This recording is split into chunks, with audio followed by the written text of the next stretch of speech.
Helena, boa tarde, Gabriel Sá, arquibancada tricolor. Queria te perguntar justamente a respeito dessa variação que foi feita hoje ali de jogadores, né, deixando Lucas, Luciano e Tapia jogando juntos, e sobre também esse novo esquema, né, o segundo jogo apenas com a formação com a linha de 4 marcadores. Queria um pouco da sua avaliação tática mesmo do São Paulo hoje. Sim, é tentar de, como falamos, é um momento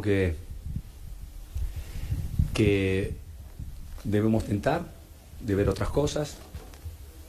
A coisa mais importante é que os jogadores estejam confortáveis dentro do campo do jogo, e depois vai fazer a diferença a qualidade é quem escolhe melhor quando tem a bola a la hora de correr todos juntos. Mas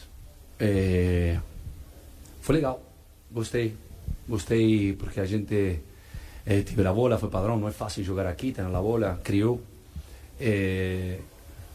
Faltou essa parte final que pode acontecer, mas talvez faltou um pouco de pernas, mas está bem.